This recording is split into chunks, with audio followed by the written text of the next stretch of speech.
Oi, tudo bem? Bom dia, boa tarde, boa noite, boa madrugada. Nós estamos falando um pouquinho sobre alguns problemas que cercam, que circundam a execução penal. E na aula de hoje nós falaremos um pouquinho sobre o problema no que diz respeito ao trabalho, né?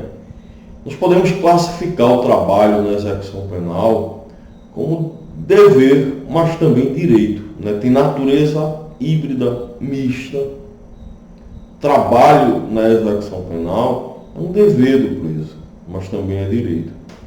Ah, Marcelo, por que é dever se na Constituição Federal é proibida a pena de trabalhos forçados? É, e realmente é. Mas nós não podemos confundir de maneira alguma a pena de trabalhos forçados com a obrigatoriedade que a Lei das Execuções Penais prevê de trabalhar para aqueles que estão privados de liberdade, né?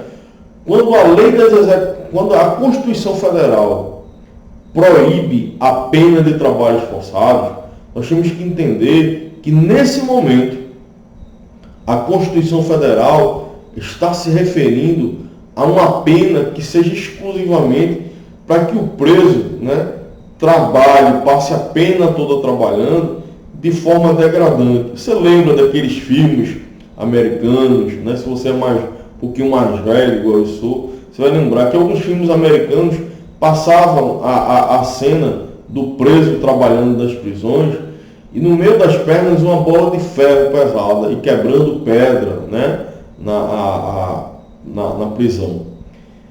Quando a Constituição Federal se refere à pena de trabalhos forçados, para que você faça uma conexão mental, né, do que seja a pena de trabalhos forçados, você começa a lembrar daqueles filmes mais antigos que mostravam aquelas pessoas nos presídios que passavam a pena quase que toda quebrando pedra com a bola no meio das pernas e tendo que trabalhar quase que 24 horas por dia, né? Há exemplo disso também aconteceu em algum tempo na Rússia comunista, onde as pessoas eram mandadas para os campos de concentração para que trabalhassem lá até a morte e quase ninguém sobrevivia.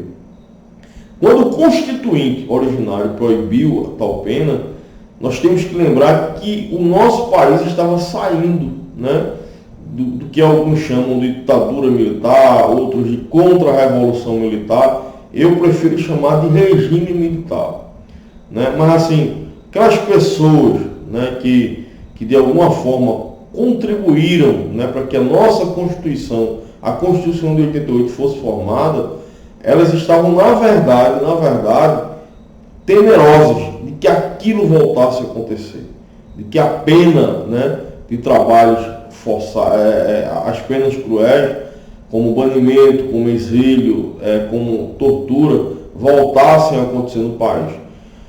Então, não há que se misturar a pena de trabalhos forçados com a obrigatoriedade do preso trabalhar, né? O preso é obrigado a trabalhar, segundo a lei. Ah, Marcelo, e se o preso se negar a trabalhar, o que a gente faz? Espanca, bate, leva para o tronco? Não, calma. Por favor, calma. Não faça isso, não cometa essa loucura. A Lei das Execuções Penais também prevê que a punição, né, a sanção para que quando o preso se nega a trabalhar é o cometimento de falta grave, que muito provavelmente vai ensejar numa maior demora para que o preso progrida de regime. É verdade? Gente, nós também precisamos enxergar a pena como um direito do preso, né? O preso tem direito a trabalhar. A LEP também traz no seu escopo, né, e deixa bem claro que o privado de liberdade tem direito ao trabalho.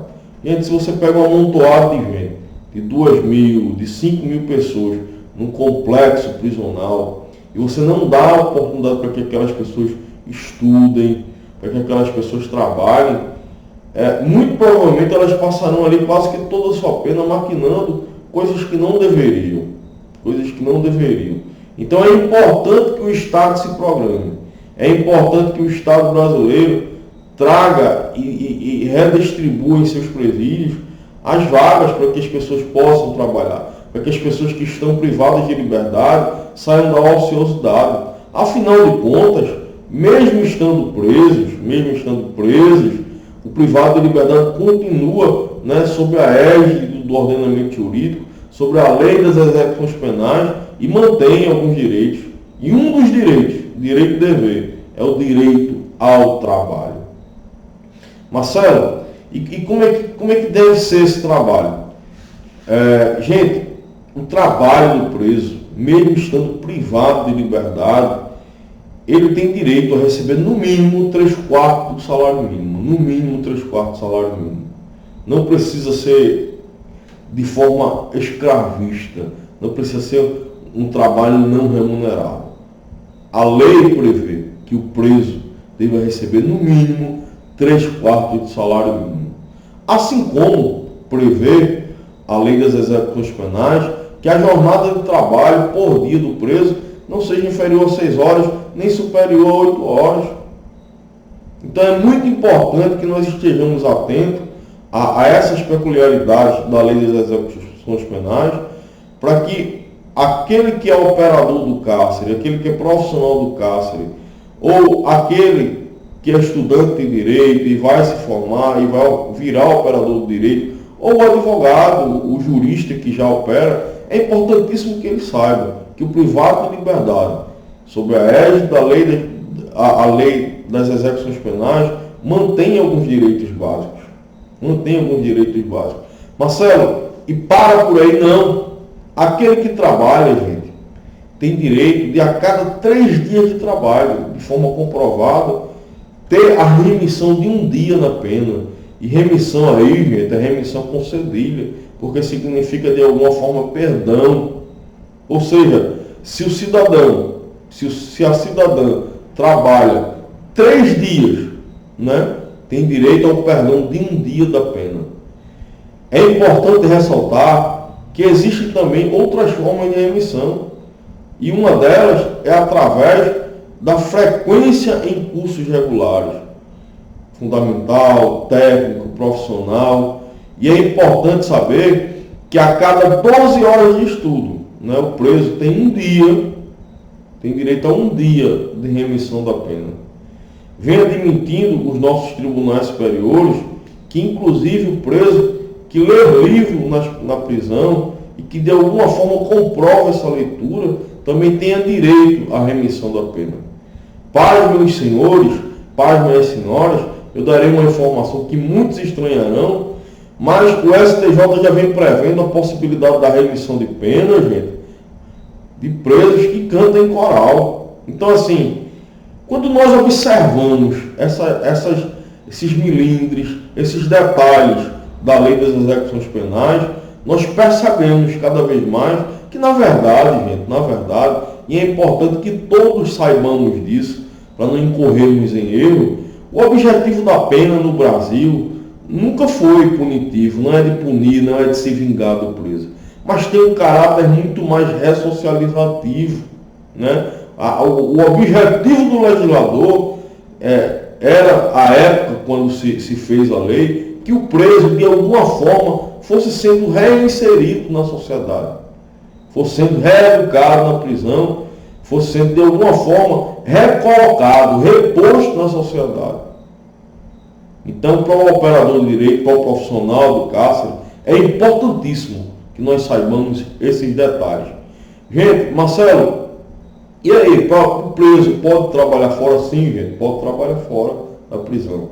Inclusive, algo importante aqui a frisar, que, por exemplo, o preso do regime fechado, para trabalhar fora, para ter um trabalho externo, não precisa necessariamente da liberação do juiz da vara das execuções penais local. O diretor da unidade prisional pode liberá-lo, desde que seja com vigilância, né, com a vigilância necessária, e que o preso, por exemplo, vá trabalhar em obras públicas. Marcelo, e a pergunta, isso é comum pelo Brasil fora? Não, não é comum. Geralmente, os diretores de unidade prisional preferem não assumirem essa responsabilidade. Até porque o efetivo de agentes prisionais, de policiais militares, de policiais civis Brasil afora, não é o suficiente. Então, muito provavelmente, naquela cadeirazinha do interior, no presídio lá da capital, que já está hiperlotado e com efetivo baixíssimo, não se terá efetivo suficiente para que possa providenciar uma escolta para o preso do regime fechado, por exemplo, trabalhar fora. Importante também que todos nós saibamos, pessoal, que o preso do regime fechado tem direito à remissão de pena pelo trabalho, o preso do regime aberto também tem, semiaberto também tem, desculpem, o preso do regime semiaberto, pelo amor de Deus, não vamos confundir. Mas é bom que todos saibam que o preso do regime aberto não tem direito à remissão pelo trabalho, tá certo, gente? Porque de alguma forma o legislador entendeu que é meio que uma obrigação, é meio que um dever do preso do regime aberto trabalhar, né, para que ele possa comprovar os requisitos para o regime mais benéfico. Gente, importante demais estar aqui com vocês hoje.